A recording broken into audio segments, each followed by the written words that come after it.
नमस्कार, मैं रहबर सिंह बारी। आज के इस बुलेटिन में बात होगी बसपा प्रमुख मायावती के बयान से इंडिया गठबंधन को लगे तगड़े झटके की, राहुल गांधी के भारत जोड़ो न्याय यात्रा को मिल रहे अपार जन समर्थन की, मध्य प्रदेश के पूर्व सीएम उमा भारती के बयान से टेंशन में आए भारतीय जनता पार्टी की, और अंत में बात होगी अयोध्या में राम मंदिर की प्राण प्रतिष्ठा के लिए चल रहे भव्य कार्यक्रम की। तो शुरुआत करते हैं आज की सबसे बड़ी खबर से। हालांकि इससे पहले हमारी आपसे विनती है, रिक्वेस्ट है, दरख्वास्त है कि हमारे जो लोग भी हमारे चैनल पर पहली बार आए हैं वो लोग सब्सक्राइब जरूर कीजिएगा, लाइक कीजिएगा, शेयर कीजिएगा और कमेंट कीजिएगा। आपका सहयोग से ही हमें बड़ी मदद मिल सकती है। तो शुरुआत करते हैं आज की सबसे बड़ी खबर से। सभी की टकटकी लगी हुई थी 15 जनवरी पर, चाहे वो भारतीय जनता पार्टी हो या फिर इंडिया गठबंधन। सभी की निगाहें थी कि आखिर मायावती अपने जन्मदिन के मौके पर क्या करने के लिए जा रही हैं। हालांकि हमेशा मायावती का जन्मदिन जब भी होता है, जब भी मनाया जाता है जिस साल, उस हमेशा नई बातें सामने निकल कर आती हैं, कोई नई चीज़ ही आती है। ऐसे में सभी की निगाहें टिकी हुई थी कि मायावती अपने जन्मदिन के मौके पर क्या इंडिया गठबंधन में शामिल होने का ऐलान कर सकती हैं।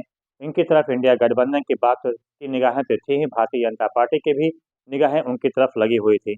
हालांकि देर शाम मायावती ने बाकायदा खुलकर बयान दिया कि वो किसी भी गठबंधन में शामिल होने के लिए नहीं जा रहे हैं। लोकसभा चुनाव वो अपने अकेले दम पर लड़ने के लिए जा रहे हैं। उनका कहना था कि जब गठबंधन होता है तो उन्हें इसका लाभ नहीं मिलता है, बल्कि इसका लाभ दूसरे पार्टियों को मिलता है जिसके साथ उनका गठबंधन होता है। कहा कि इससे पहले जब भी गठबंधन किया है तो उनके जो सवर्ण के वोट हैं वो उनकी तरफ ट्रांसफ़र नहीं हुए, जबकि हमारे वोट जो हैं वो उनकी पार्टी की तरफ ट्रांसफ़र हो गए, जिससे उनका लाभ व्यापक रूप में मिला।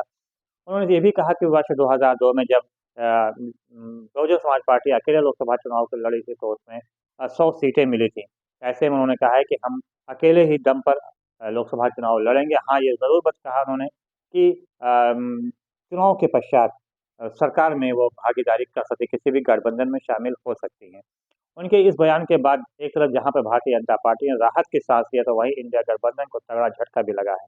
भारतीय जनता पार्टी ने राहत की सांस इस लिया कि अगर मायावती जो हैं वो इंडिया गठबंधन में शामिल हो जाती तो इसका सबसे ज़्यादा प्रतिकूल प्रभाव उत्तर प्रदेश में पड़ता। क्योंकि बहुजन समाज पार्टी का जो है जनाधार सबसे ज़्यादा उत्तर प्रदेश में, इसके अलावा मध्य प्रदेश, राजस्थान, छत्तीसगढ़ के अलावा पंजाब, हरियाणा में भी है। लेकिन सबसे ज़्यादा उत्तर प्रदेश में है। ऐसे में उत्तर प्रदेश की राजनीति में काफ़ी हलचल मच जाती है। लेकिन भारतीय जनता पार्टी को ने राहत की सांस ली। अब ज़ाहिर-सी बात है कि जब इंडिया गठबंधन और बहुजन समाज पार्टी, भारतीय जनता पार्टी अलग-अलग लड़ेंगे तो ज़ाहिर-सी बात है कि फिर मतदाता जो है बिखरेंगे और इसका सीधा लाभ जो है भारतीय जनता पार्टी को मिलेगा। हालाँकि अभी इसे लेकर ना तो भारतीय जनता पार्टी की तरफ से कोई बयान आया है और ना ही इंडिया गठबंधन की तरफ से आया है। अभी भी इंडिया गठबंधन को उम्मीद है, संभावना है कि शायद लोकसभा चुनाव आते-आते मायावती जो है इंडिया गठबंधन में शामिल हो जाएँ। हालाँकि ऐसा होता नज़र नहीं आ रहा है, क्योंकि जिस प्रकार से मायावती ने खुल्लम-खुल्ला कह दिया है कि अकेले जब लड़ते हैं तो अधिक सीटें पाते हैं। उन्होंने इस बात से भी इनकार किया कि वो राजनीति से संन्यास लेने जा रहे हैं। उन्होंने कहा कि हमने अपना उत्तराधिकारी ज़रूर चुन लिया है, लेकिन हम राजनीति से संन्यास लेने नहीं जा रहे हैं। ये पूरी तरह से अफ़वाह है। बहरहाल फिलहाल सबकी निगाहें अभी भी मायावती की तरफ लगी हुई हैं कि आखिर वो क्या फैसला अभी आगे और बदल सकती है, क्या निर्णय अभी आगे और ले सकती। निगाहें तो सबकी इस वक़्त नागालैंड पे भी लगी हुई, जहाँ पर राहुल गांधी की भारत जोड़ो न्याय यात्रा को अपार जन समर्थन मिल रहा है। From this war memorial, and he's marching towards the Fulbari, which is in Kohima.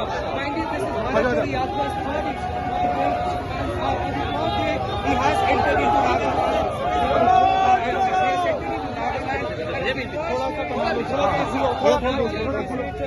थोड़ा जगह तो चलने के लिए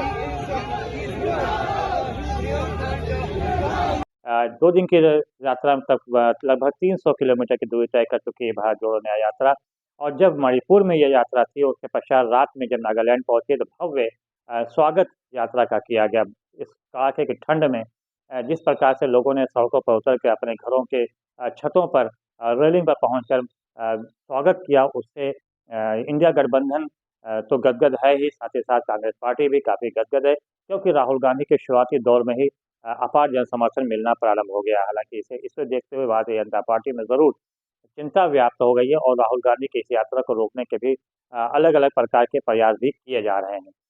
नागालैंड में जिस प्रकार से जन समर्थन मिला और इसके पहले मणिपुर के लोग जो हैं खुल आगे बढ़े और उन्होंने बढ़कर चढ़कर स्वागत किया और मणिपुर के लोगों ने कहा कि राहुल गांधी की इस नया यात्रा से काफ़ी ज़ख्म जो है वो भरे हैं मणिपुर में, क्योंकि मणिपुर लगभग 6 महीने से हिंसाग्रस्त है और वहाँ पे हिंसा को रोकने को लेकर कोई बेहतर प्रयास भी अब तक नहीं किया जा सका है। तो ऐसे में राहुल गांधी की इस यात्रा से मणिपुर की राजनीति पर और वहाँ के जो हिंसा फैली हुई है, उस पर कितना असर पड़ता है, ये तो बहरहाल आने वाला वक्त ही बताएगा। फिलहाल वो अभी नागालैंड में है और नागालैंड में वो जनसभा को संबोधित भी कर रहे हैं, इससे वहाँ के जो लोग हैं वो बढ़ चढ़कर उनका स्वागत भी कर रहे हैं।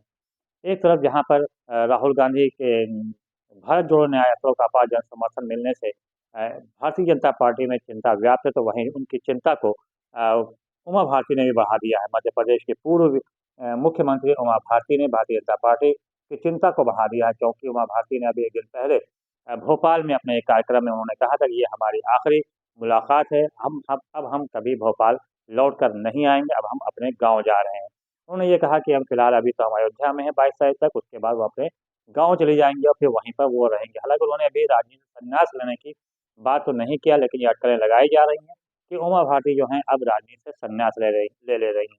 अगर उमा भारती ऐसा कदम उठाती हैं और वाक़ई अब वो राजनीति से दूर हो रही हैं, तो इसका भारतीय जनता पार्टी को लोकसभा चुनाव में नुकसान भी हो सकता है, क्योंकि उमा भारती जो हैं वो पिछड़ा वर्ग से संबंध रखती हैं, पिछड़ा वर्ग की हैं और लोकसभा चुनाव से पहले पिछड़ा वर्ग को लेकर तगड़ी राजनीति भी चल रही है। ऐसे में अगर उमा भारती मैदान छोड़ती हैं राजनीति का, तो इसका लोकसभा चुनाव पर भारतीय जनता पार्टी पर असर पड़ सकता है।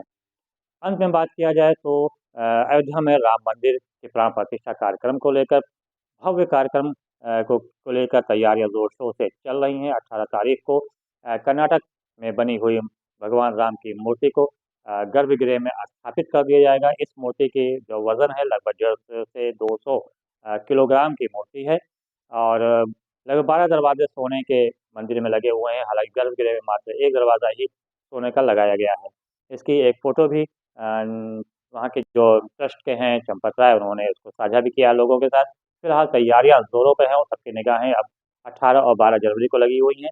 जब 22 जनवरी को जब प्राण प्रतिष्ठा कार्यक्रम होगा, उसको लेकर भी सभी की निगाहें लगी हुई हैं। हालांकि अलग-अलग प्रकार के कार्यक्रमों का आयोजन भी प्रारंभ हो चुका है। जगह-जगह पे मंदिरों में भजन, कीर्तन, हवन पूजन का कार्यक्रम भी शुरू हो चुका है। बहरहाल ये तो आने वाला वक्त ही बताएगा किस प्रकार से समारोह और भव्य होगा। फिलहाल रहबर तिवारी को दीजिए इजाज़त। बहुत-बहुत धन्यवाद। जय हिंद, जय भारत।